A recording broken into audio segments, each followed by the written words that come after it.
Ate, kanina pa po ako gutong na gutong. Diba sabi ko, intayin natin si nanay dito sa bahay. Tulog ka pa kasi yun eh. Di ka pa nang merienda.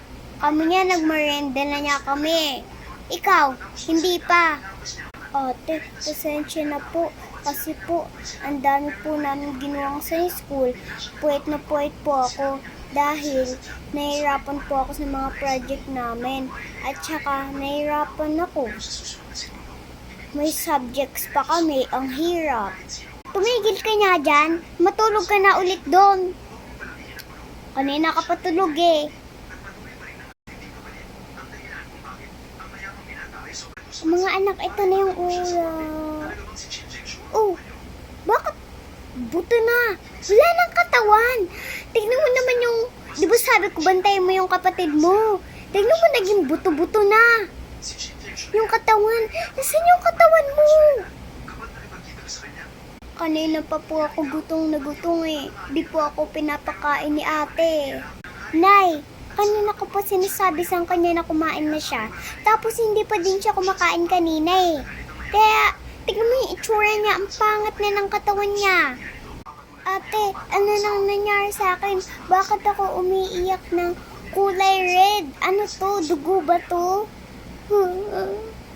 Hala, oo nga, umiiyak ka ng dugo. Kalma lang, tatawag ako ng ambulance.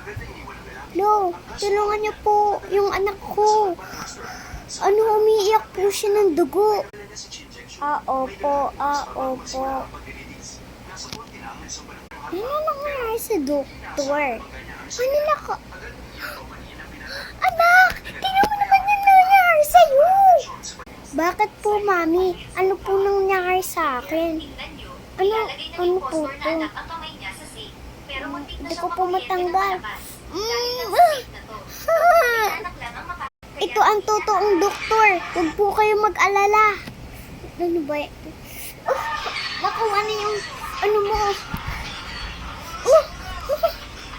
Baka madikit pa yan sa mukha ko eh. Okay na. Ano yun? Bakit ang bilis mawala?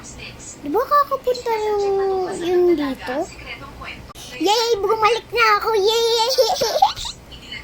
Bilisan mo, kumain ka na dun. Baka maging buto-buto ka na naman. Sumbongay ray.